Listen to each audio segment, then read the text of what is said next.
Lorsque les autres visent Dakar, nous allons plus loin. Sud FM vous installe au cœur du Sénégal. Toute la différence est là, sur Sud FM.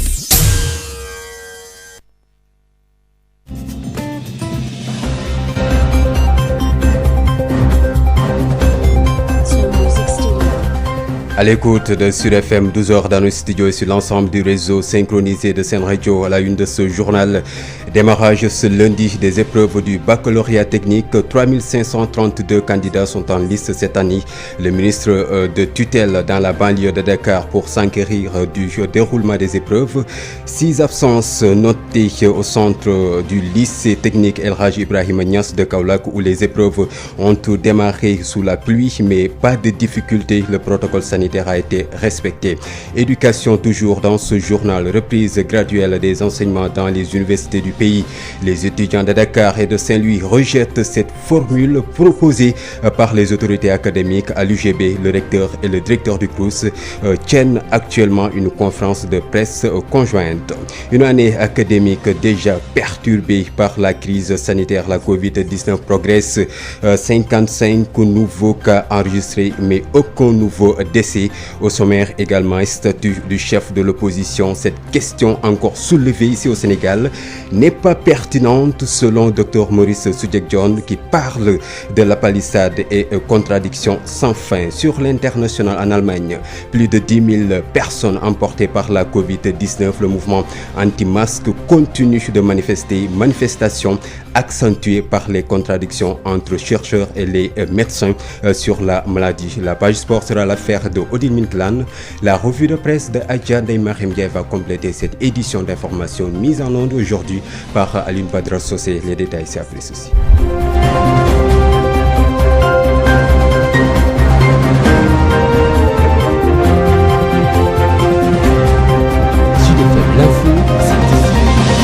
Babacar Samb qui vous dit bonjour, bienvenue et merci d'écouter sur FM Sen Radio pour vous informer l'actualité que nous débutons avec le démarrage ce lundi des épreuves du baccalauréat technique. 3532 candidats ont été enregistrés cette année sur toute l'étendue du territoire répartis dans 24 jurys. 417 candidats répartis en 2 jurys au lycée Limamou Moulaye de Guédiawaye. Les candidats se penchent sur les épreuves du baccalauréat technique qui se déroulent avec le respect des mesures barrières. Le ministre de tutelle a fait une tournée dans les centres de Dakar. Il se dit satisfait du bon déroulement des examens. Le ministre Dame Diop avec El Hadji Moussa Thiam. Merci. Nous venons de faire le tour de quelques centres d'examen du baccalauréat technique qui démarre ce matin. Et c'est avec beaucoup de plaisir que je découvre que de la Fosse au lycée Seydina Limamou Laye, en passant par l'IPG, les principaux centres de Dakar, que le baccalauréat technique se passe très bien. Je voudrais donc féliciter tous les acteurs qui ont réussi à organiser dans de très bonnes conditions ce baccalauréat technique. Que tous les acteurs doivent être mobilisés pour finir en beauté cette année particulière. Et c'est possible. Je pense que la plus haute autorité du pays, en l'occurrence le président de la République, a pris toutes les dispositions, tous les moyens idoines pour reprendre les enseignements pour en arriver aujourd'hui à l'examen du bac. Et je demande, comme je l'ai dit tout à l'heure au président du jury, au directeur, au président des centres, que nous avons fait les 2 tiers du circuit, il reste le tiers. Mais nous devons encore rester concentrés jusqu'à la proclamation des résultats finaux de l'examen du bac technique, mais aussi de l'examen du bac général. En ce qui nous concerne pour l'enseignement technique et la formation professionnelle, nous avons déjà commencé les examens depuis bientôt 3 semaines. Et nous avons bouclé le CAP, le BP en cours et après nous allons enchaîner sur le BT et le BTS. Donc c'est le lieu et l'occasion pour moi de redoubler de vigilance pour que tous ces examens, particulièrement le bac qui est un examen particulier, puisse se terminer dans de très bonnes conditions. Je voudrais d'abord pour le bac technique lancer un appel. Le directeur de l'office du bac me rappelait que le bac technique que nous démarrons aujourd'hui, T1, T2, G, STEG, et mercredi on aura les bacs S4 et S5, ne représentent que 4% des effectifs du baccalauréat. Sur un total de 150 109 candidats, nous avons moins de 100 000. Et le directeur de l'office du bac me disait aussi que les candidats au baccalauréat scientifique et technique ne représentent que 16%. C'est encore peu. Il faudrait qu'on encourage nos jeunes élèves qui sortent du cycle fondamental d'embrasser une carrière scientifique et technique et professionnelle. À l'instant, Dame Diop qui se dit satisfait du bon déroulement des épreuves du baccalauréat technique. Sur 309 candidats au baccalauréat technique, 277 composent à Kaolack et 32 à Fatick. 6 absences notées au centre du lycée technique El Hadj Abdoulaye Niass. Les épreuves ont démarré sous la pluie, mais pas de difficulté. Le protocole sanitaire a été respecté. Alassane Djigo, proviseur du lycée Abdoulaye Niass, avec Mamadou Camara. Nous avions un petit souci parce que ce matin, il avait commencé à pleuvoir. Mais je crois que cela n'a pas entaché l'ardeur des élèves, mais également de tous les personnels qui devraient être là. Ce qui fait que véritablement les choses se sont déroulées normalement et à temps aussi. On ne s'y attendait pas, mais on pensait que la pluie allait quand même émousser un temps soit peu leur ardeur. Mais heureusement, tous ils sont là pour l'essentiel. Okay. Pour ce qui est du dispositif en protocole sanitaire, d'abord, est-ce que vous l'avez pris en compte? Bien sûr, bien sûr. Je crois que le protocole sanitaire est respecté ici. Je crois que depuis la reprise du 25 jusqu'à présent, nous n'avons jamais manqué, n'est-ce pas, à ce protocole sanitaire. Mais encore par rapport au baccalauréat, je crois que l'IA nous avait instruit également de respecter ce protocole sanitaire pour éviter véritablement que des désagréments puissent naître, n'est-ce pas, de ce non-respect. Je crois que le protocole sanitaire est respecté à 100%. Nous avons 277 candidats répartis en deux séries. La série G, 69, et la série STEG, 208. Pas de reprise des enseignements de façon graduelle dans les universités ce 1er septembre. Les étudiants rejettent la proposition des autorités académiques et proposent une reprise globale ou la reprise pour les étudiants du premier cycle. Pour des raisons évidentes que nous explique Pape Abdoulaye Touré, chargé des relations extérieures de l'amicale de la faculté de droit de l'université Cheikh Anta Diop de Dakar, joint par Issegna. Ah mais non, nous n'allons pas reprendre, c'est-à-dire parce qu'on n'accepte pas cette proposition. Et en tant que représentant des étudiants, nous n'allons pas accepter à ce qu'on sacrifie la vie de milliers d'étudiants sans rien faire. Ah mais non, nous aussi nous sommes des étudiants. Si aujourd'hui l'année est invalide, mais le premier victime c'est l'étudiant. Donc nous, notre souhait, ce n'est pas de créer ce qu'on appelle une année invalide. Notre seul objectif, c'est de réussir et de valider, de sauver cette année. Plus que même que nos autorités qui se disent que notre préoccupation première, c'est de sauver l'année. Mais pas plus que nous. Maintenant, nous ne pouvons pas tomber d'accord sur leur proposition parce que leur proposition va léser ce qu'on appelle la majeure partie des étudiants. Parce qu'à l'université, les étudiants de la licence 1, eux seuls, ils font plus de 45% à l'université. Leur soumettre des cours en ligne sans mesure, sans machine, sans connexion, sans smartphone, sans rien, c'est de sacrifier l'avenir de plus de 45% des étudiants de l'UQAT. C'est pour sacrifier, y compris les étudiants en L2, parce qu'ils n'ont aucune expérience, ils n'ont pas fait plus de 4 ans à l'université. Vu qu'on a rejeté la proposition des autorités, nous, en tant que représentants des étudiants, on a fait 2 propositions. La première, c'est pas une reprise graduelle, mais une reprise globale. Parce qu'il nous reste que 4 mois. D'ailleurs, avant la fermeture des universités, on avait presque terminé le programme pour le premier semestre. Maintenant, il nous reste 4 mois. Pourquoi pas prendre 1 mois pour les révisions et faire les examens durant ces 1 mois. Et les 3 autres mois qui restent, c'est comme le temps normal. C'est-à-dire d'aller faire les cours comme il se doit et de subir les évaluations. En second lieu, comme nous sommes dans une période pandémique, si le retour de tous les étudiants à l'UQAT ou bien dans les universités peut causer de sérieux problèmes pour la propagation de la pandémie, donc nous proposons à ce qu'on renverse la proposition des autorités. Maintenant, au lieu que ceux qui sont en master, ceux qui ont plus d'expérience à l'université viennent en premier lieu, non, nous proposons à ce que la couche la plus vulnérable, c'est le premier cycle, ceux qui sont en licence 1, ceux qui sont en licence 2, de venir faire ce qu'on appelle les cours présentiels. À l'instant, Pape Abdoulaye Touré, chargé des relations extérieures de l'amicale de la faculté de droit de l'université Cheikh Anta Diop de Dakar. Les étudiants de l'UGB rejettent aussi la proposition de reprendre les cours de manière graduelle. Ils jugent cette décision impossible. D'ailleurs, le recteur de l'université Gaston Berger et le directeur du CROUS tiennent actuellement une conférence de presse conjointe. Yves Tendeng, bonjour et vous êtes en direct dans ce journal. Est-ce que la conférence de presse a démarré? Non, pas encore, Babacar. La conférence de presse conjointe que doit tenir tout à l'heure donc le recteur de l'université Gaston Berger de Saint-Louis ainsi que le directeur du CROUS, Centre régional des œuvres universitaires de Saint-Louis, n'a pas encore démarré. Donc l'heure est à la mise en place. Nous sommes d'ailleurs au niveau de cette salle qui va abriter cette conférence de presse conjointe. Il faut dire que les deux autorités vont certainement, Babacar, se prononcer sur les questions relatives à la reprise des enseignements au niveau donc de l'université Gaston Berger de Saint-Louis, prévu donc ce mardi 1er septembre 2020. Une reprise qui risque de ne pas se faire au vu donc de la tournure actuelle des choses. En effet, la coordination des étudiants de Saint-Louis campe jusqu'ici sur sa position, notamment de voir tous les étudiants donc reprendre en effectif global les enseignements, contrairement donc à la volonté manifestée par donc dernièrement les autorités universitaires et la tutelle, à savoir donc une reprise progressive, une décision que ces dernières avaient justifiée donc par le fait de la situation actuelle de la pandémie de la Covid-19 qui sévit dans ce pays. La reprise donc progressive leur permettrait de pouvoir bien respecter le protocole sanitaire dans le cadre donc de la lutte contre cette Covid-19. Et l'on se rappelle dernièrement avec la récente sortie donc médiatique des responsables de la direction du CROUS qui avait rassuré être prêt à accueillir et recevoir donc ces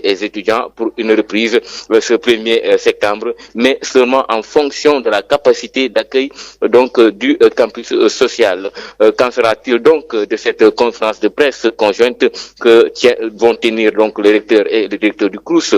Quelle sera la position ultime du recteur de l'UGB et du directeur du CROUS par rapport à cette reprise des enseignements prévus ce 1er septembre? Ce sont donc là autant de questionnements qui attendent présentement des réponses, donc des réponses qu'apporteront certainement les deux autorités, notamment le recteur de l'UGB et le directeur du CROUS à travers donc cette rencontre qui, nous le disons, n'a pas encore démarré, mais certainement va démarrer d'ici peu, ici donc au niveau du centre de calcul de l'UGB, d'où vous a parlé Yves Tendeng pour Sud FM. Visite de chantier à l'université de Thiès. Le directeur du CROUS teste le dispositif à la veille de la reprise des enseignements.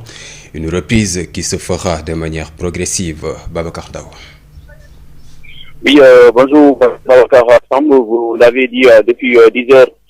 Autorités du CROUS de Thiès et les membres de la conférence amicale d'étudiants sont en train de sillonner qui doivent accueillir les étudiants. Ils sont au total plus de 10 000 étudiants inscrits à l'université de Thiès, mais la reprise se fera à partir de demain de façon graduelle. Donc, plus de 3 000 vont faire le déplacement. Nous sommes avec le président de la conférence des amicales d'étudiants de la Ndiaye. Après l'étape de la vaisselle, on est à l'hôtel du Rail. Vous pouvez nous donner des garanties que demain, il y aura cours et quel est le protocole qui sera défini? Oui, effectivement, Babacar, nous pouvons garantir, en tout cas au niveau de l'université de Thiès, que tout sera mis en place et qu'à partir de demain, les cours pourront démarrer. Donc actuellement, nous avons fait le tour des campus, nous sommes en train de faire le tour des campus. Nous sommes allés au niveau du site de la VSN, qui est un campus qui fait partie des campus de l'université de Thiès. Là, actuellement, nous sommes à l'hôtel du Rail, nous allons faire l'ENSA. Tout est dit pour que tout est bien ordonné et organisé pour que, Inch'Allah, à partir de demain, que les étudiants viennent et puissent démarrer leur cours. Maintenant, au niveau du protocole sanitaire, nous avons établi un protocole sanitaire qui est très strict. C'est-à-dire que dès que les étudiants vont poser un pied au niveau du campus, on va leur donner 3 masques chacun. Vous attendez combien d'étudiants? Nous attendons à peu près 3 000 étudiants qui vont venir, donc soit la moitié de l'effectif que nous avons, parce que nous avons discuté avec les autorités du CROUS, nous avons discuté avec les médecins. Ils nous ont conseillé de faire ou de pratiquer une reprise graduelle.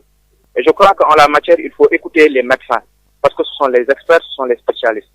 Donc, après nous être entendus sur cette première étape-là, qui est la reprise graduelle, nous avons planifié le retour des étudiants. Donc, il y aura des fiches de renseignement qui seront distribuées aux étudiants pour savoir s'ils viennent de zones rouges où il y a une forte présence du virus ou de zones blanches où il y a une moins forte présence du virus. On va distribuer des masques, on va leur donner des gels. Et actuellement, comme c'est juste une partie qui va venir, il n'y aura pas d'encombrement au niveau des chambres, au niveau du campus et aussi au niveau des bus qui convoient les étudiants des campus sociaux vers les campus pédagogiques. Voilà, merci Alain Abdoulaye Ndiaye, il est le président donc, de la commission des présidents d'amicales de l'université de Thiès, les 7 amicales que compte l'université de Thiès. Donc actuellement on est à l'hôtel du Rail, comme il vient de le dire, avec le directeur du CROUS de Thiès, Chersal, qui s'est déplacé en masse avec ses collaborateurs pour visiter donc ces différents sites qui doivent accueillir ces étudiants. 3000 étudiants au moins sont attendus à partir de demain ici au niveau de l'université de Thiès, où le principe de la reprise graduelle est retenu. Il faut dire que quand même ces sites d'hébergement des étudiants ont refait peau neuve, puisque des chantiers ont été entrepris durant le confinement, mais surtout dans cette période de Covid-19, des investissements lourds quand même qui ont été faits et ils sont visibles sur ces bâtiments. Donc on attend de voir demain. En attendant l'étape de ENSA, Babacar Ndao à l'hôtel du Rail de Thiès pour se le faire. Babacar Ndao, retenez que le cercle des étudiants orientés dans le privé exige le report du BTS et le paiement dans les plus brefs délais des bourses et aides sociales. Ces étudiants menacent d'envahir les locaux du ministère de la formation professionnelle si aucune solution n'est apportée à leurs revendications. Babacar Sall, le porte-parole au micro d'Ismaël Marcel Colli. Aujourd'hui, nous sommes là et nous sommes appelés à se prononcer sur les problèmes qui nous tracassent depuis plus de 5 mois. Nous ne cesserons pas d'interpeller les autorités étatiques sur nos problèmes qui perdurent. Nous ne cesserons non plus de dire non à la date de l'examen du BTS qui est prévu le 28 septembre prochain. Nous exigeons au ministre chargé de la formation professionnelle, M. Dame Diop, le report dans l'immédiat la date de l'examen du BTS au minimum 2 mois pour que les étudiants qui sont appelés à faire le BTS fassent des cours présentiels. Nous réclamons aussi sans cesse l'augmentation des cursus scolaires jusqu'en master. Nous réclamons aussi sans cesse le paiement dans l'immédiat nos aides et bourses sociales dans le plus bref délai. Et en tant que responsable des étudiants du privé, nous ne voulons qu'aucun étudiant soit lésé pour des raisons extérieures à sa volonté.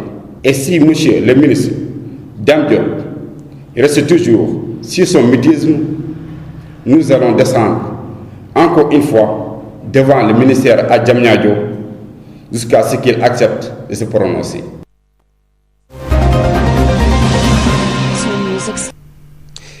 Situation de la Covid-19 au Sénégal, 55 nouveaux cas testés positifs au coronavirus, 51 nouveaux guéris, aucun nouveau décès. Par contre, 36 cas graves sont pris en charge dans les services de réanimation. Le point avec le directeur de la prévention, Dr El Hadji Mamadou Ndiaye, que je vous propose d'écouter. Sur 1090 tests réalisés, 55 sont revenus positifs, soit un taux de positivité de 5,05%. Les cas positifs se répartissent comme suit. 34 cas contacts suivis par nos services, 3 cas importés enregistrés au niveau de l'aéroport international Blaise Diagne de Diass et 18 cas issus de la transmission communautaire répartis entre les quartiers ou les communes que je m'en vais vous citer. La commune de Kédougou, 6 cas communautaires. Dakar Plateau 3, Mariste 2, Cité Keur Gorgui 1, Guédiawaye 1, Keur Massar 1, Ngor 1, Nioro 1, Patte d'Oie 1 et Touba 1.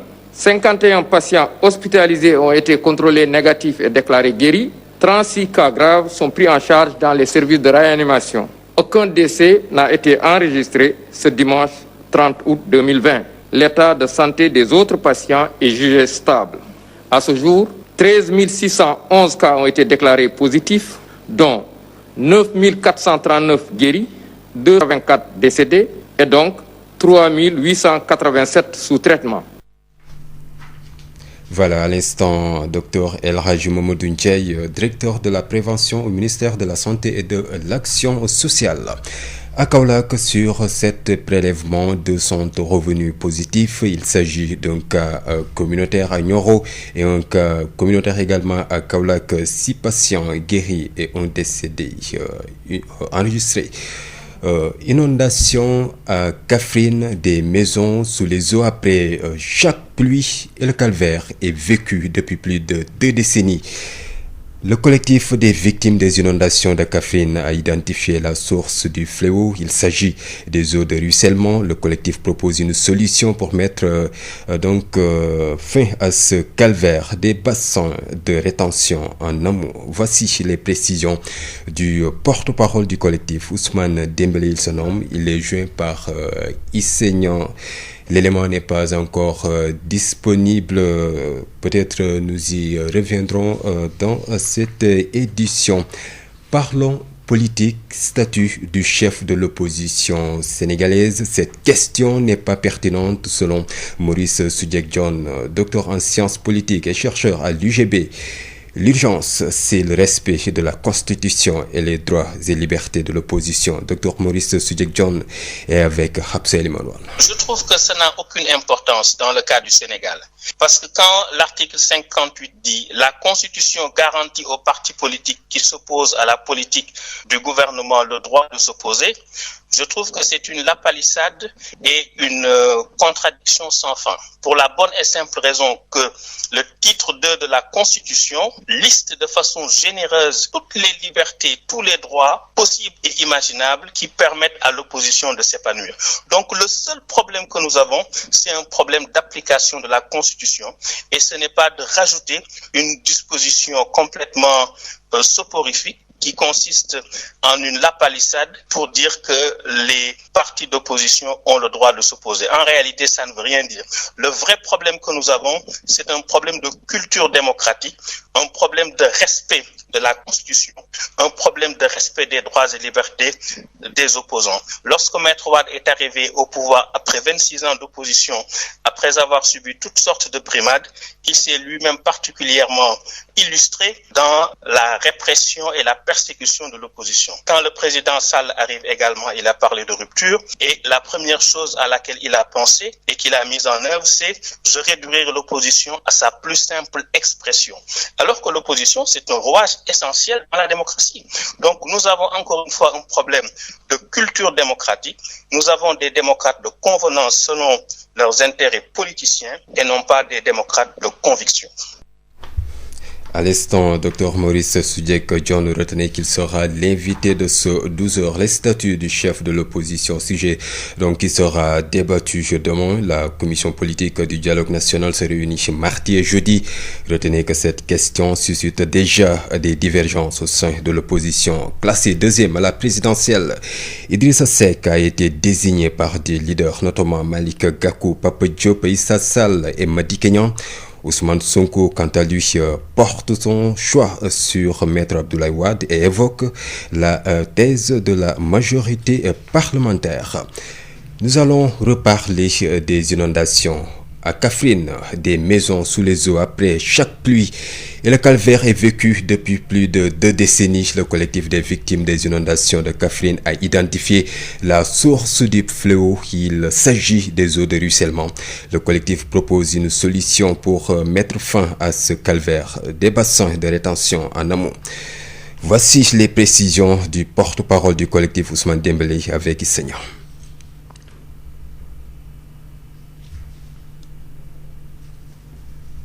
Présentement, la situation est stable, l'eau est partie, mais il y a eu un problème. Le problème récurrent, c'est quoi? C'est à chaque fois, quand il y a pluie, il y a inondation. C'est ça le problème réellement à Kaffrine. Mais c'était l'eau de ruissellement qui nous fatiguait. Des eaux qui nous viennent d'est, d'ouest, du nord au sud, qui fatiguent la population de Kaffrine. La solution, nous, en tant que collectif, nous ne détenons pas les solutions. La solution véritable doit nous venir du pouvoir central. Nous, ce que nous pouvons faire tout simplement, c'est de proposer des solutions. En tant que profanes, nous ne sommes pas des techniciens encore une fois. Mais ce que nous avions prévu, proposer au gouvernement, c'est qu'il nous fasse des bassins de rétention autour de Kaffrine. Parce que Kaffrine, comme j'ai toujours l'habitude de le dire, ne souffre pas réellement des eaux pluviales, mais Kaffrine souffre réellement des eaux de ruissellement. Des eaux qui nous viennent de Ndjigi, des eaux qui nous viennent de Diogo, des eaux qui nous viennent de Kirbabou, des eaux qui nous viennent de Keyi. Maintenant, avec des bassins de rétention autour de Kaffrine, pour recueillir l'eau d'abord, maintenant les quelques échappés qui vont venir ne vont pas nous faire souffrir. Mais malheureusement, le gouvernement, alors avec leurs techniciens, ils ont prévu, ils ont fait un bassin de rétention dans la commune de Kaffrine, près de l'école 5. Et ce bassin de rétention-là ne règle pas réellement le problème. Depuis plus de 25 ans, depuis 1993, à chaque fois qu'il y a hivernage, il y a inondation à Kaffrine. À chaque fois qu'il y a hivernage, il y a inondation à Kaffrine. Et c'est une situation que nous déplorons. C'est une situation que nous déplorons. Voilà, parce que nous avons vu ce qui se passe ailleurs, dans la banlieue de Dakar, n'est-ce pas, à Diamaguène, à Diacksao, à Thiaroye, à Guédiawaye. Les problèmes sont résolus. Tous les problèmes d'inondation sont résolus. Mais pourquoi maintenant, dans la région de Kaffrine, surtout dans la commune de Kaffrine, on ne peut pas avoir des réalisations dignes de ce nom? Sud International. L'Organisation internationale pour les migrations des Nations Unies, OIM, s'inquiète d'une augmentation des déplacés ces derniers mois dans la région du lac Tchad, alors que 360 000 personnes ayant fui donc leur lieu de vie, 12 000 personnes ont fui leur domicile rien qu'entre le 8 et le 16 août. Un des nombres les plus importants enregistrés par l'OIM sur une période aussi courte, souligne l'Organisation internationale pour les migrations des Nations Unies dans un communiqué. Au Soudan, le gouvernement et des mouvements rebelles ont paraphé un accord de paix ce lundi à Juba, capitale du Soudan du Sud, qui doit en principe mettre fin à 17 ans de guerre. Accord paraphé en deux temps. D'abord, les mouvements rebelles du Darfour, où la guerre donc débutée en 2003 a fait dans les premières années au moins 300 000 morts et 2,5 millions de déplacés selon l'ONU, puis le mouvement rebelle de Kordofan Sud et du Nil Bleu, où la guerre a affecté 1 million de personnes. En Allemagne, plus de 10 000 personnes sont mortes de la Covid-19 depuis le début de la pandémie, qui est aujourd'hui sous contrôle, mais les extrémistes qui composent pour la majorité le mouvement anti-masque continuent de manifester et se radicalisent. Des manifestations sans masque, sans respect des mesures barrières et qui sont accentuées par les contradictions entre les chercheurs et les médecins sur la maladie. Les précisions du docteur Fatou Cissé Kane, chercheur à Cologne, en Allemagne, avec Mamdiara da Silva. Le mouvement anti-masque est né parce que les gens ont remarqué qu'à travers la presse, on leur montre toujours beaucoup de contradictions liées à la pandémie. Il existe toujours des contradictions entre les chercheurs ou les médecins, et c'est pour cela le mouvement anti-masque est né. Parmi les villes qui ont manifesté, comme Hambourg, Stuttgart et Berlin, on remarque que là où il y a plusieurs ou bien beaucoup d'extrémistes, ce sont ces villes-là où on note le plus de manifestations. Et les Allemands sont très organisés, ça on le reconnaît. Mais dans la presse, ils invitent les experts, les virologues qui disent que la maladie est très grave, d'autres qui disent que non, la maladie n'est pas si grave comme on le pense. Donc c'est pour toutes ces raisons que les gens manifestent pour dire que mais on n'a pas besoin de porter de masque, puisque à chaque fois on dit ceci et il y a d'autres qui viennent qui nous disent cela. Et on remarque que pendant ces manifestations, les gens ne portent pas de masque. Et ils ne respectent pas aussi la distanciation sociale qui est de 1,50 m. Et l'autre problème, c'est qu'il y a jusqu'ici en Allemagne 10 000 morts, 10 000 personnes qui sont mortes pendant la pandémie. Et nous sommes 84 millions de personnes. Mais comparé à cela, 10 000 personnes, cela ne fait pas 1%. Maintenant, il y a des sanctions concernant le port de masque. Bien sûr, il y a des sanctions parce que si on surprend quelqu'un qui ne porte pas de masque, il doit payer une amende de 150 €. Et pas plus tard qu'hier, j'étais dans le train et on a attrapé un homme qui n'avait pas porté son masque.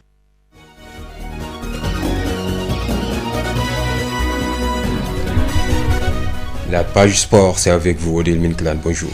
Bonjour Babacar. Pas de championnat populaire au Sénégal cette année à cause de la pandémie. À défaut, l'ODCAV de Dakar s'implique dans la sensibilisation de la lutte contre la Covid-19 et la formation des jeunes. Plus de détails avec le président de l'ODCAV de Dakar, Pape Momarlo. C'est vrai qu'il occupe une place importante dans le dispositif du mouvement navétane. Mais il est clair aussi que le mouvement navétane, ce n'est pas que du football. Je pense que les gens souvent l'oublient.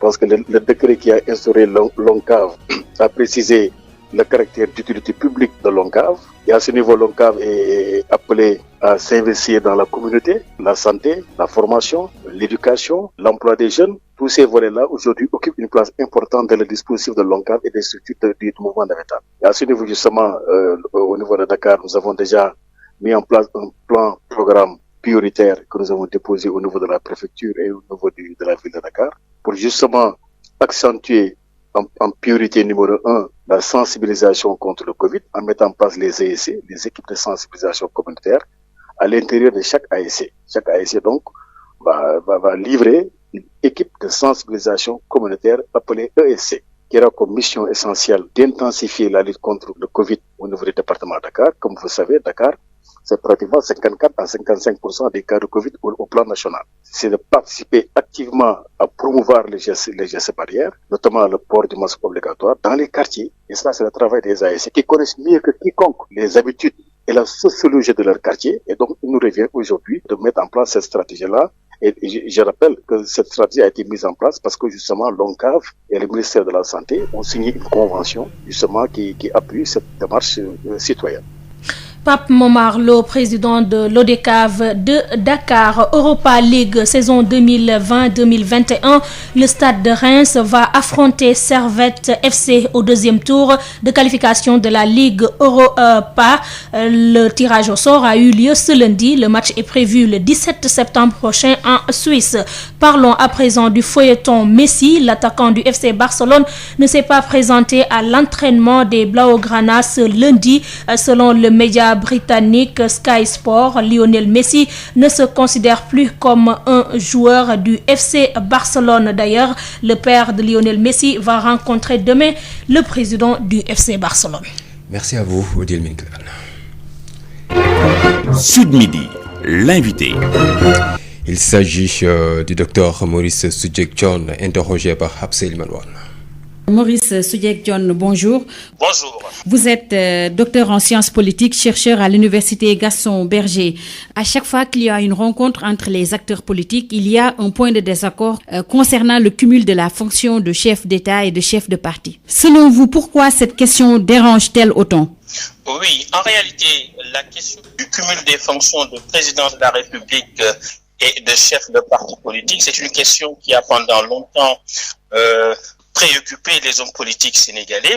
Vous vous souvenez qu'Abdou Diouf, pendant longtemps, n'avait pas respecté cette disposition constitutionnelle jusqu'après 1996, après que Ousmane Tanor Dieng a été désigné comme premier secrétaire du Parti socialiste. Et Abdoulaye Wade, arrivé au pouvoir, va modifier, va carrément revoir cette disposition-là pour lui permettre, lui en tant que chef d'État, d'avoir une disposition sur mesure qui lui permettait de pouvoir faire partie de sociétés savantes tout en pouvant également exercer des fonctions dans un parti politique. C'est l'article 38 de la Constitution. Donc c'est Abdoulaye Wade qui va faire revenir cette disposition-là pour rendre compatible la fonction de chef d'État avec la fonction de chef de parti politique. Et le président Sall, lorsqu'il est arrivé, n'a pas changé cette disposition-là et on se retrouve dans une situation où le président de la République est plus un chef de clan, un chef de coalition, un chef de parti plutôt qu'un chef d'État, c'est-à-dire quelqu'un qui est là pour l'intérêt général, qui a une certaine dimension de transcendance qui lui permettent de mener à bien toutes les réformes dont on a besoin pour le développement et l'état de droit au Sénégal. Et c'est intéressant de remarquer que depuis lors, aucune réforme sérieuse pratiquement n'a été faite pour rationaliser les institutions, pour renforcer l'état de droit, pour que effectivement les droits et libertés soient une réalité dans le pays. Est-ce que le Sénégal est une exception? Est-ce que dans d'autres pays, il arrive que le chef de l'État cumule les deux et qu'il n'y ait pas de problème avec l'opposition? Une exception ou pas, c'est pas le problème. Le problème, c'est que nous avons une question majeure aujourd'hui, c'est que nous avons besoin d'un président qui puisse réformer. Réformer pour renforcer l'état de droit, réformer pour rationaliser et encadrer l'hyper-présidentialisme du régime politique sénégalais, pour que cela ne soit pas des sources arbitraires, des sources sorte de nuisance politique pour les droits et libertés des citoyens. C'est ça le problème de fond. Et lorsqu'on a un président qui est encore une fois chef de clan, chef de parti, chef de coalition, il n'est pas à la hauteur de la dignité de la fonction pour pouvoir prendre les réformes nécessaires de renforcement de l'état de droit, pour réformer convenablement la gouvernance démocratique, lutter convenablement contre la corruption et tourner le pays résolument vers des actions de développement. Et en ce qui concerne le statut du chef de l'opposition, quelle est son importance dans une démocratie, ou plus précisément la nôtre? Je trouve que ça n'a aucune importance dans le cas du Sénégal.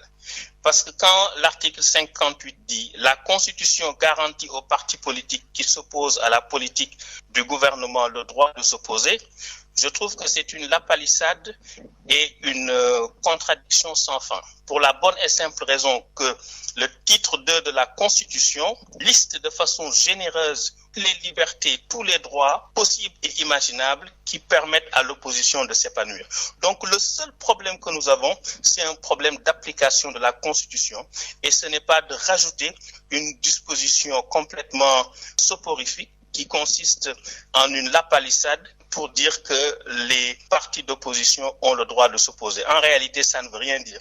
Le vrai problème que nous avons, c'est un problème de culture démocratique, un problème de respect de la Constitution, un problème de respect des droits et libertés des opposants. Lorsque Maître Wade est arrivé au pouvoir après 26 ans d'opposition, après avoir subi toutes sortes de brimades, il s'est lui-même particulièrement illustré dans la répression et la persécution de l'opposition. Quand le président Sall arrive également, il a parlé de rupture et la première chose à laquelle il a pensé et qu'il a mise en œuvre, c'est de réduire l'opposition à sa plus simple expression. Alors que l'opposition, c'est un rouage essentiel dans la démocratie. Donc nous avons encore une fois un problème de culture démocratique. Nous avons des démocrates de convenance selon leurs intérêts politiciens et non pas des démocrates de conviction. Et dernière question, docteur. Selon vous, n'est-il pas temps pour les acteurs politiques d'évacuer ces questions et de passer à autre chose, à l'essentiel? Oui, cela doit être rapporté au contexte de l'heure. Nous sommes dans un contexte sanitaire particulière et nous avons des urgences et des priorités. C'est-à-dire que nous ne pouvons pas être dans un pays où le calendrier électoral n'est pas respecté. Alors, il nous faut donc prendre les mesures urgentes, prioritaires et nécessaires qui doivent nous permettre d'organiser à temps les élections locales et d'organiser aussi les élections législatives. Et sur ce plan-là, je crois que ce sont ces questions qui doivent être mises en avant. La question sur le parrainage a été réglée, elle a été écartée pour les élections locales. Il y a aussi la question du fichier électoral. Donc, je crois que sur des questions ponctuelles, des questions pragmatiques, des questions urgentes comme cela, le dialogue politique devrait pouvoir avancer et permettre à ce que l'on puisse déployer le dispositif qu'il faut pour que les élections locales, ensuite les élections législatives, puissent être tenues non seulement à bonne date, mais aussi dans des conditions de transparence et de clarté. Voilà, Sud FM vous remercie, Maurice Soudieck-Dione. Je rappelle que vous êtes docteur en sciences politiques et chercheur à l'Université Gaston Berger de Saint-Louis. Merci.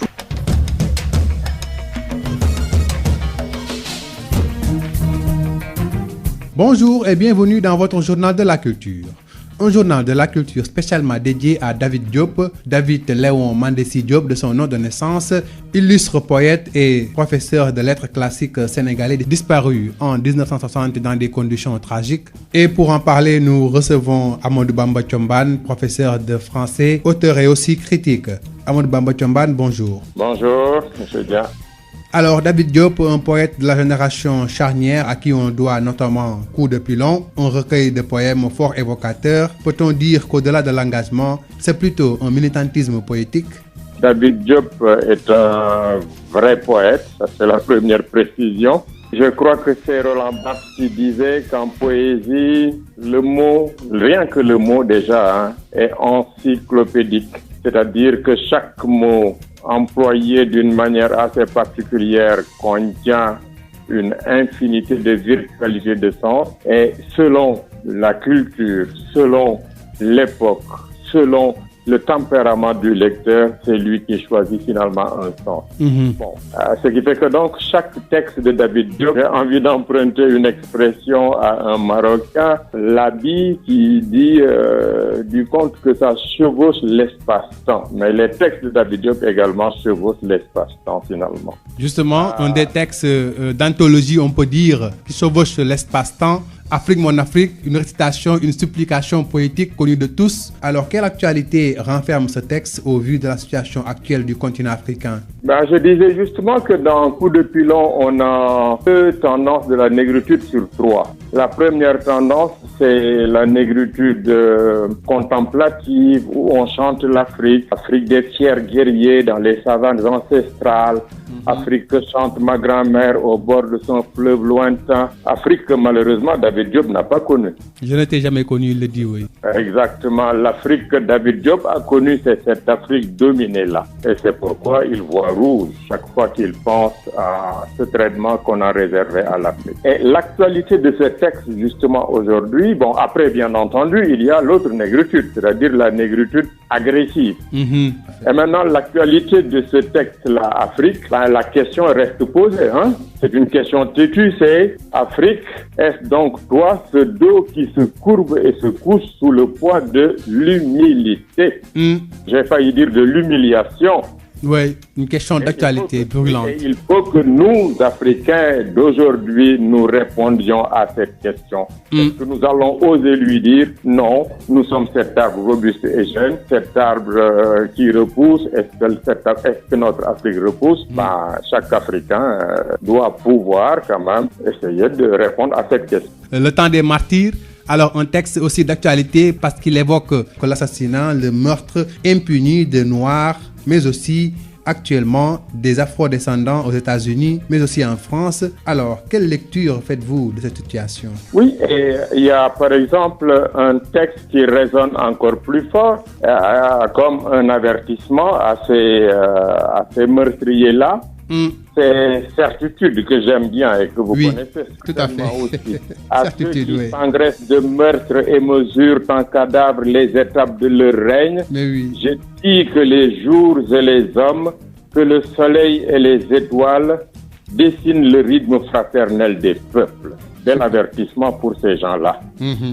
Mais aussi pour nous qui sommes victimes, défi à la force que j'aime bien. Ce que j'aime chez David Diop, d'ailleurs, c'est la concision. En peu de mots, il dit des choses très fortes. Ici, c'est toi qui plies, toi qui pleures, toi qui meurs un jour comme ça sans savoir pourquoi, toi qui luttes, qui veilles pour le repos de l'autre, toi qui ne regardes plus avec le rire dans les yeux, toi, mon frère, au visage de peur et d'angoisse, relève-toi et crie non. Et ce non, dans le contexte du texte, bien entendu, devait être crié à la face du blanc. Tout à fait. Mais actuellement, je pense qu'il faut également relever la tête et dire non. Et ce ne sera pas forcément à la face du blanc, ce sera aussi à la face de ceux qui sont là à la place du blanc et peut-être parfois même pour le blanc. Peuple noir, un autre texte évoque, lui, la question de la violence psychologique et du racisme dans la lumière du débat polémique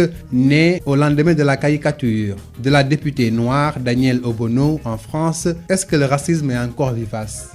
Oui, Peuple noir, c'est finalement toute la trajectoire de ce peuple-là.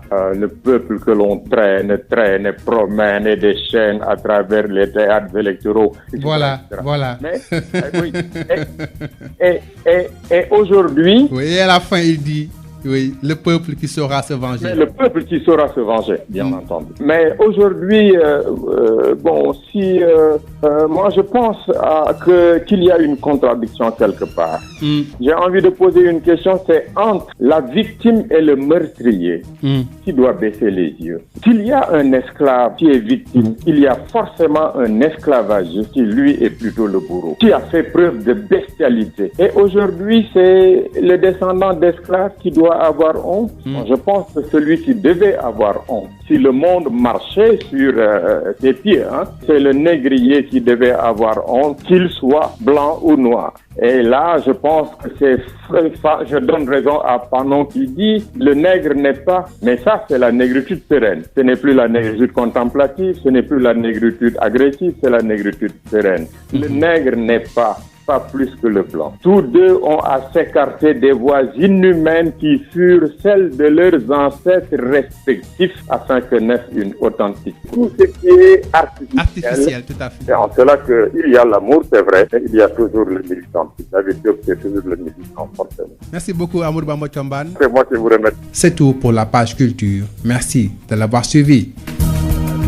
Sénégal ku ne dégg na DSL plomberie et sanitaire kër gi nga xam ni moom moo leen indil gamme bi gën a yaatu ci wàllu accessoire plomberie lépp loo yittewoo ci accessoire plomberie yépp wàcc si na DSL loo bëgg ci PVC pression galva PEX ak diamètre boo bëgg na pour seeni adduction d'eau DSL plomberie et sanitaire daf leen di fournir lépp lu ngeen soxla DSL plomberie et sanitaire di représentant wu marque bi di Pimtas fii ci Sénégal Pimtas spécialisé en plomberie mbokk yi dañ leen di assurer qualité produits sanitaires yi di lavabo chaises anglaises baignoire ak bépp accessoire u douche lépp lu ouvrier di soxla industriel di ko soxla képp kuy agriculteur jëflanteel ak DSL dañ leen di gunge ak marque bii di nga xam ne moom moo di Inco nag loo ci bëgg ci visseuse perceuse scie sauteuse groupe électrogène batterie rechargeable DSL électricité DSL plomberie DSL sanitaire votre satisfaction notre priorité kon nag mbokk yi mu ngir nga jot leen 33 822 75 45 wala 33 823 31 15 wala 33 957 76 96.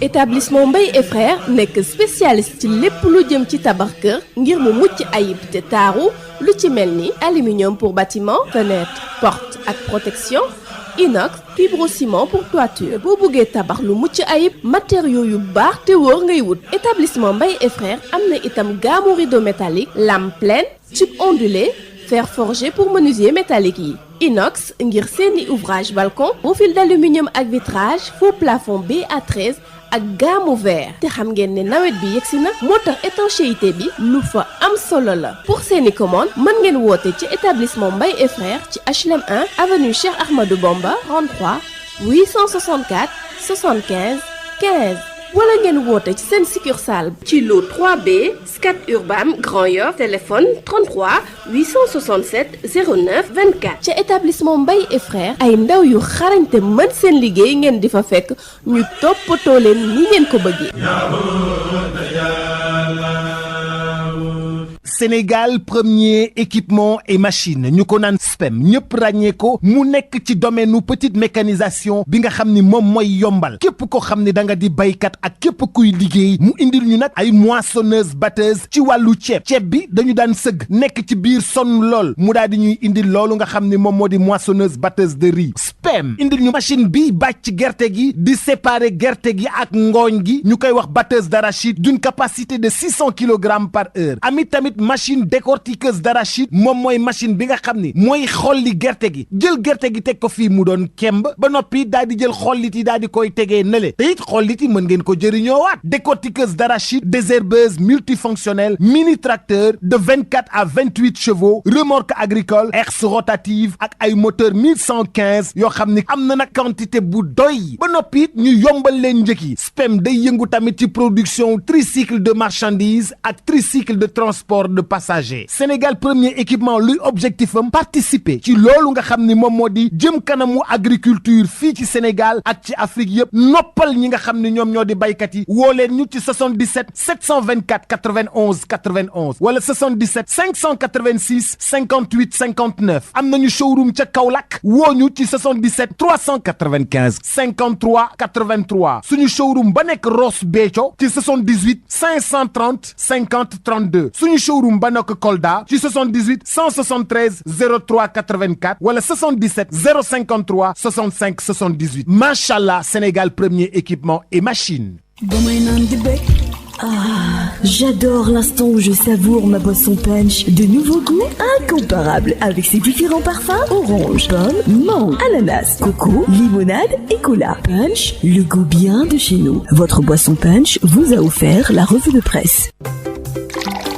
ndoxu waalo ndox mu neex saa yu ñu mare naan waalo la ñuy taamu dafa sel woyof te neex a naan ndoxu waalo moo baax si bépp xew fu mbooloo mi daje waalo mooy teraanga bi ñuy séddoo butel bi neexatee neex a yóbbaale te ñaar fukki dërëm rekk lay jaar ndoxu waalo moo leen doon may li si yéene kaay.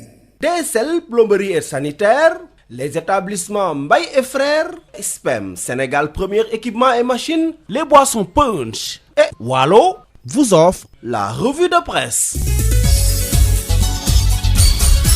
Ndeye Mariam Ndiaye. Mesdames et messieurs, bonjour. À quelques 7 mois de la tenue des élections locales, jusqu'à présent, aucun acte n'est posé par les autorités compétentes allant dans le sens de la préparation de ce scrutin devant permettre le renouvellement des élus au niveau des collectivités territoriales dont les mandats ont expiré depuis 2019. C'est pourquoi nos confrères du journal Sud Quotidien trouvent que l'on s'achemine vers un troisième report de ce scrutin. En effet, jusqu'à présent, pas même les opérations de la révision exceptionnelle des listes électorales prévues par le code électoral ne sont programmées. Il en est également de même du décret fixant la date de ces prochaines élections municipales et départementales. Et à ce flou dans le jeu démocratique sénégalais, il faut également ajouter la situation hypothétique de ce dialogue politique entre une partie de l'opposition et la majorité présidentielle au sein de la commission cellulaire dirigée par le général à la retraite Mamadou Niang. Nos confrères de Sud Quotidien se sont entretenus avec Ababacar Fall, c'est le secrétaire général du groupe de recherche et d'appui pour la démocratie participative et de la bonne gouvernance, et il se prononce sur l'impact du rythme de l'évolution du dialogue politique sur la tenue des prochaines élections locales, tout en précisant qu'il n'est pas pour théoriser un troisième report de ce scrutin. Cependant, Ababacar Fall a tout de même précisé qu'il sera très difficile, voire même impossible en l'état actuel, de faire l'audit du processus électoral puis d'organiser ces élections à la date du 28 mars 2021 au plus tard. Dès lors, il préconise qu'on diffère la tenue des élections jusqu'en juin 2021. Et toujours en perspective du dialogue politique, il est clair que les débats ont donné naissance à plusieurs consensus et il reste encore les points de désaccord et l'arbitrage du président Macky Sall sera fortement attendu. Seulement, nous disent nos confrères du journal Tribune, il sera également question de choisir un chef de l'opposition, et à ce propos, le journal Tribune est en mesure d'écrire qu'une réunion de plusieurs leaders de l'opposition s'est tenue hier au siège de Bokk Gis Gis et la grande majorité a porté son choix sur la personne d'Idrissa Seck,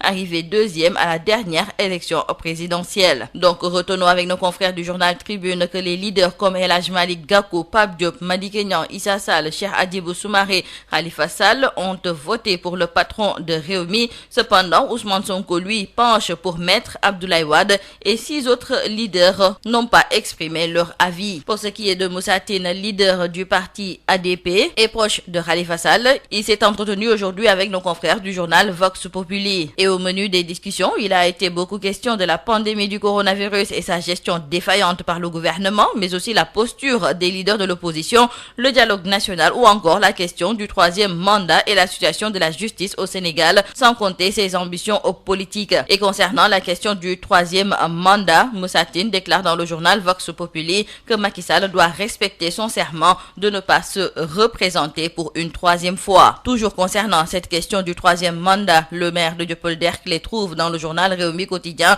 que parler de troisième mandat au Sénégal est extrêmement grave. Pour Cheikh Gueye, par rapport à ce qui se passe dans la sous-région, la question du troisième mandat doit tout simplement être occultée. Parlons à présent de la situation de la Covid-19 ici au Sénégal. Nos confrères du journal Critique nous annoncent qu'il y aura bientôt 10 000 guéris du Covid-19. Cependant, il faut noter que le Magal pourrait accentuer la propagation du Covid-19. C'est en conclusion le rapport d'un groupe de chercheurs, un rapport remis au Khalife général des Mourides et au comité d'organisation du Grand Magal de Touba.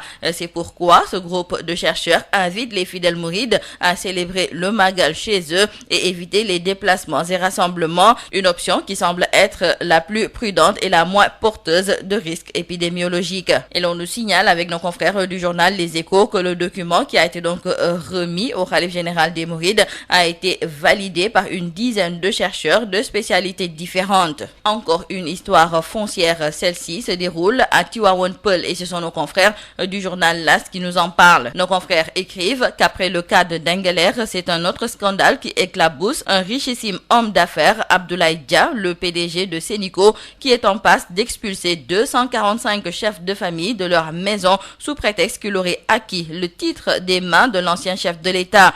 Les victimes ont tenu hier une assemblée générale pour lancer un seul mot d'ordre: s'il faut mourir, on le fera, car nous n'allons pas accepter que l'on nous prenne nos terrains. Mais qu'à cela ne tienne, le directeur général de Sénico, Abdoulaye Dia, joint par nos confrères du quotidien L'As, déclare qu'il a acheté ce titre foncier auprès de l'ancien président de la République, Abdoulaye Wade, et son épouse Viviane Wade. Il a l'acte de vente devant notaire avec lui. N'empêche, bien qu'étant dans son droit, il préfère discuter avec les familles pour renégocier ces terrains moyennant une contrepartie raisonnable. Parlons à présent de la situation au Mali avec le chargé de programme à Osiwa qui était l'invité de l'émission Objection de la radio Sud FM. Mathias Onkpe s'est prononcé sur le processus de la mise en place des organes de transition au Mali après le putsch du 18 août 2020. Invité de l'émission Objection, il a indiqué que le Mali est confronté à une crise sans précédent du fait d'une divergence de vues entre la junte militaire,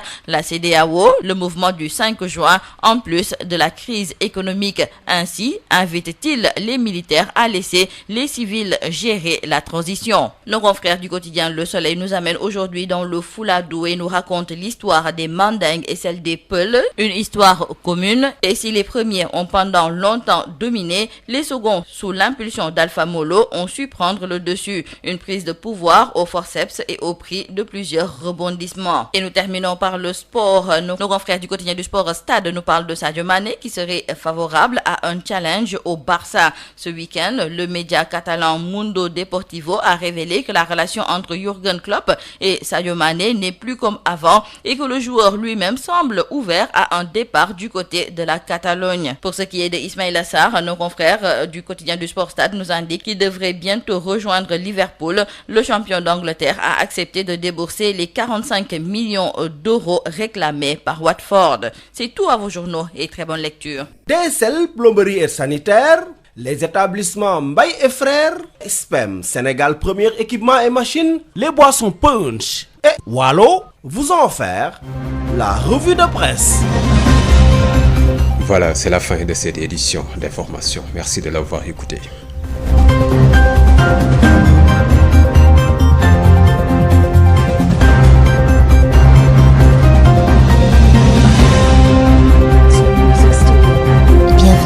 Sur Sud FM. Mesdames et messieurs, bonjour.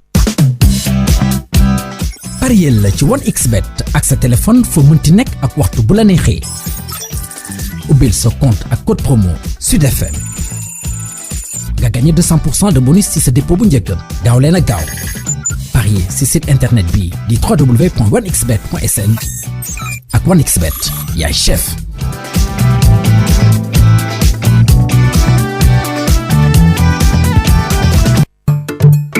man la Poula Teral bi yoon nag damaa ñëw ak njëg yu néew a ngir wàññi seen dépense yokk seen yàkkale ak méga promo Poula Teral maa leen wàññil ba lu tolloog 10% ci poulet entier wala sax 20% ci blanc de Poula Teral daw leen gaaw ci bitigu Teral shop bu leen gën a jege mbaa ci bépp supermarché ngir wàññi seen dépense te yokk seen yàkkale Poula Teral bi ñoo ko bokk.